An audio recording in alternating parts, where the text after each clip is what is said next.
You ever hear a ticking clock in a quiet room? That slow, steady tick, tick, tick, like a heartbeat that isn't yours, like something creeping just beneath the surface, getting closer, getting louder. Most people ignore it. They drown it out with noise, with distractions, with the nonsense they fill their heads with just to avoid thinking too hard. You ever see a man walk straight toward the edge of a cliff, like he doesn't even know it's there? And you watch, and you wait, and you wonder, is he gonna stop?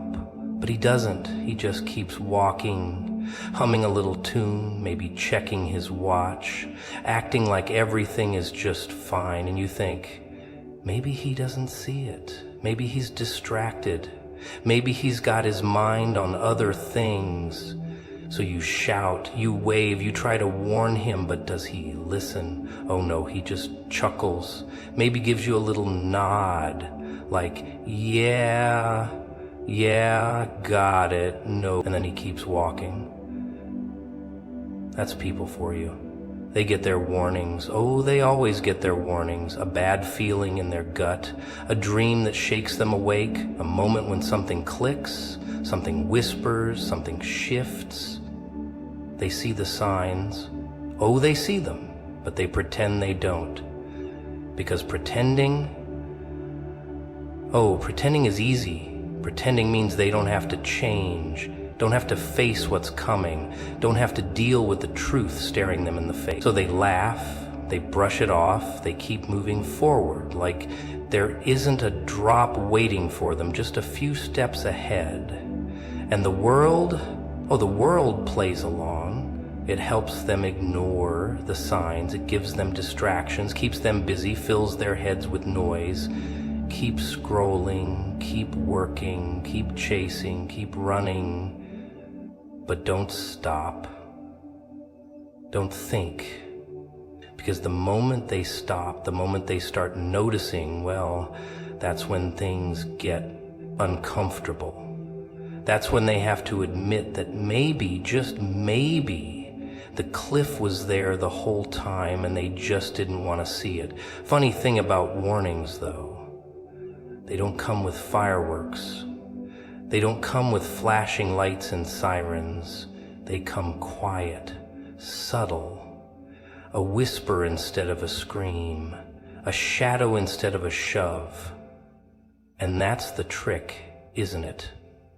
People expect something big. They expect a moment where everything freezes, where the sky splits open, where the truth comes crashing down like some great unstoppable force.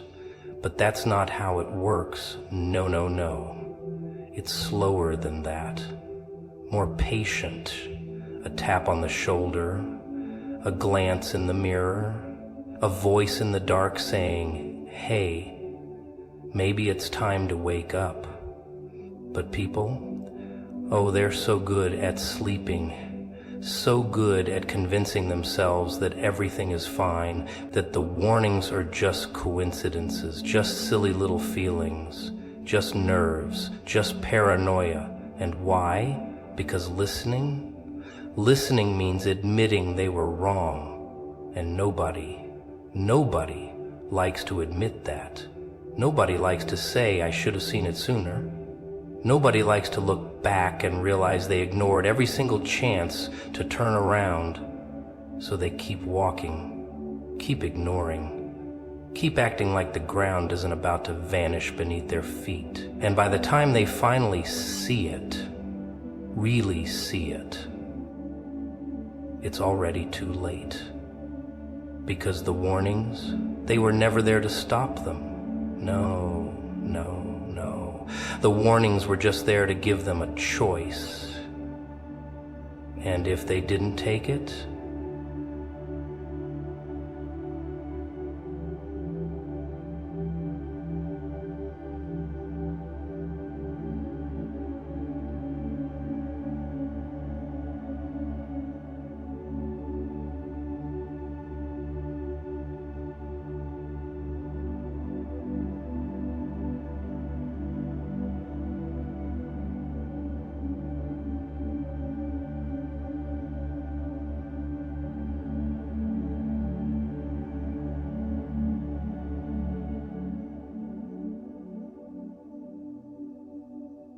you ever see a man sitting in a burning house, sipping his coffee like nothing's wrong, smoke curling up the walls, flames licking at the curtains, and he's just there, flipping through the morning paper, humming a little tune, acting like the whole place isn't about to turn to ash, and you think, maybe he doesn't know.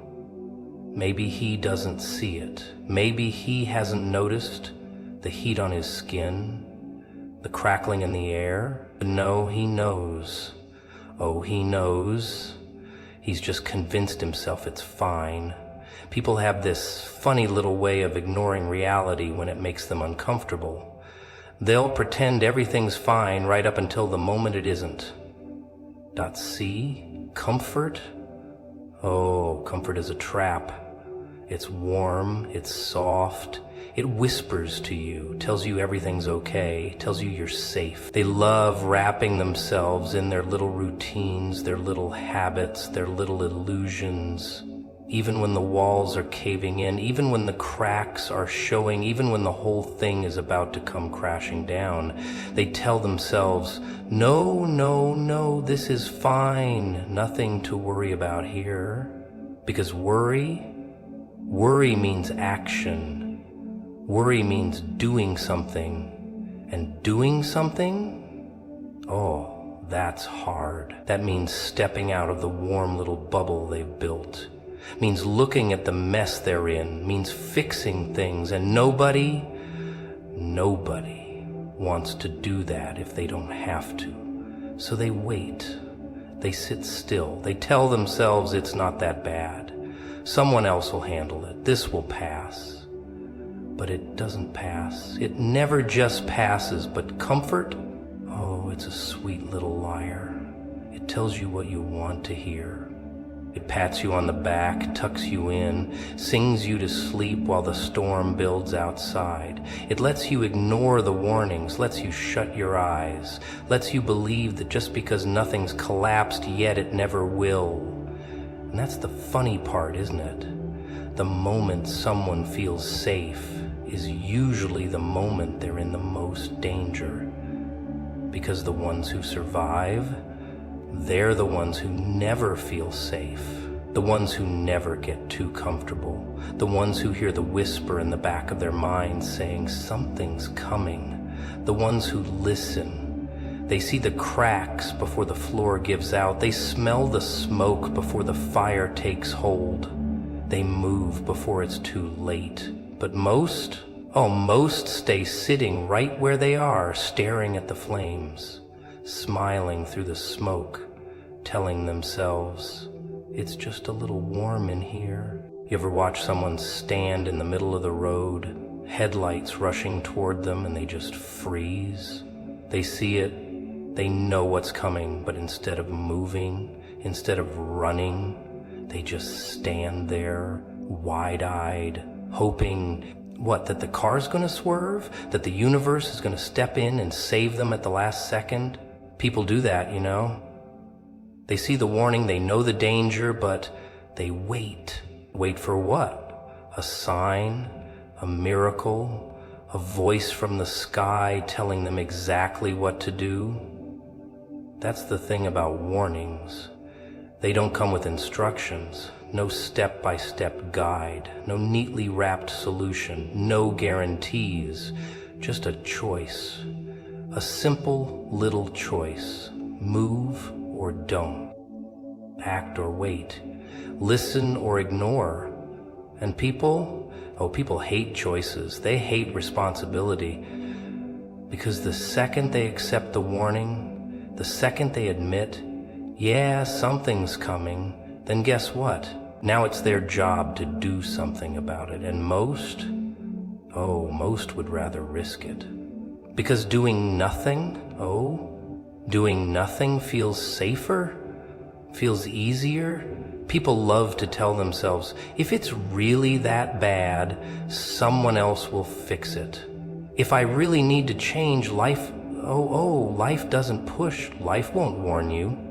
See, every warning comes with a moment, a small, quiet moment where a person knows this is it. This is the time to move, to change, to act. And if they let it slip by, if they hesitate, that moment is gone. You don't get the same warning twice, not exactly the same. Next time, it's harsher. Next time, it costs more. And the next time after that, oh, if there even is a next time, that's when it hurts. People don't fail because they didn't know better. No, no, no, no. They fail because they chose not to act. They fail because they saw the fire and waited for the flames to reach them. They fail because they told themselves they had more time. But time, oh, time isn't a friend. It's not some patient old man who waits for you to figure things out. It's a dealer at a table, counting chips, watching the clock, waiting to see if you make your move before the game is up. And if you don't, well, the house always wins. You ever hear a noise in the middle of the night, something just a little off? A creak in the floorboards, a whisper of wind against the window, a sound that shouldn't be there? And for a second, just a second, your whole body knows. That deep primal part of you wakes up. The hair on your arm stands up, your breath catches in your throat. But then, oh, then comes the lie. It's nothing, just the house settling, just the wind, just your imagination.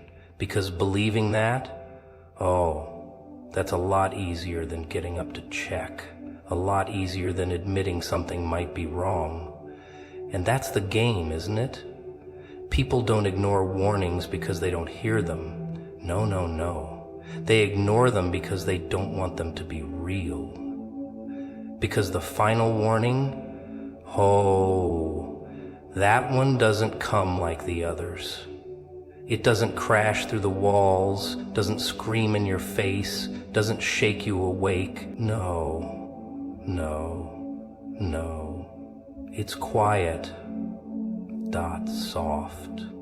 A whisper at the back of your mind, a shadow flickering in your gut. And if you're not paying attention, if you're too comfortable, too distracted, too busy telling yourself everything's fine, well, then you miss it. And missing it? That's when things get interesting, because once that last warning has passed, once the moment has slipped through your fingers, the choice is gone. There's no rewinding, no undo button, no second chances, just the weight of knowing you had the chance, knowing you saw the signs, knowing you could have changed things but didn't. And that, oh, that's the real punishment. Because people think the worst thing in the world is pain. Think the worst thing is losing, falling, failing. But it's not. The worst thing is realizing too late. Realizing you had every opportunity to do something, to turn around, to step off the tracks before the train hit. And now all you can do is stand there and watch. People always think they'll get just one more chance, that tomorrow will come, that there will be another warning, another sign, another way out. But what they don't understand is that the final warning doesn't announce itself. It doesn't wave a flag, doesn't tell you, hey, this is it. This is your last shot. No, no, no, it slips by unnoticed. And when you finally realize it was the last one, well, by then, it's already over. You ever see a man laugh at a joke he doesn't get?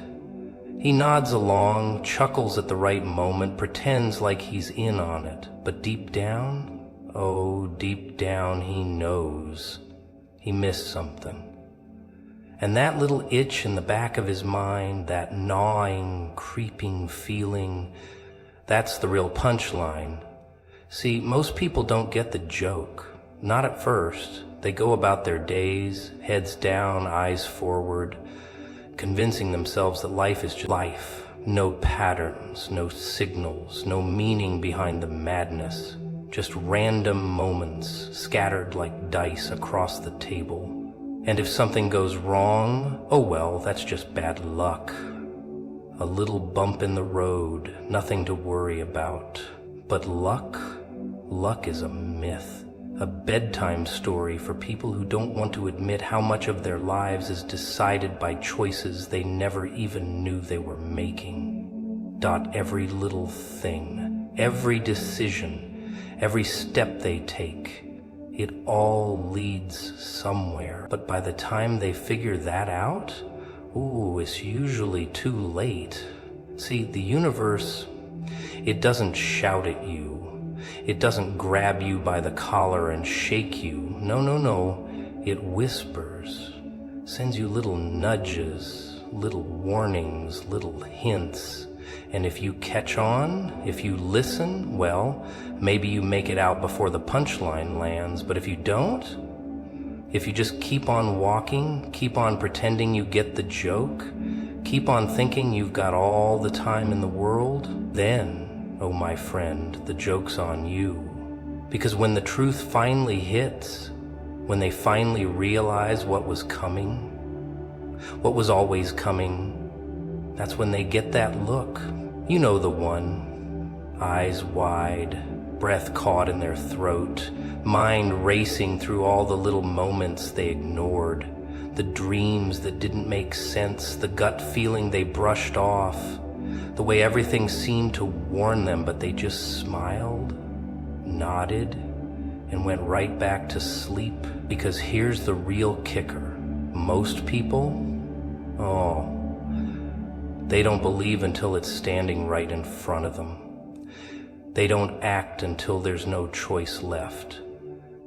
They don't wake up until the fire is already licking at their feet. And then they beg for one more chance, one more warning, one more sign.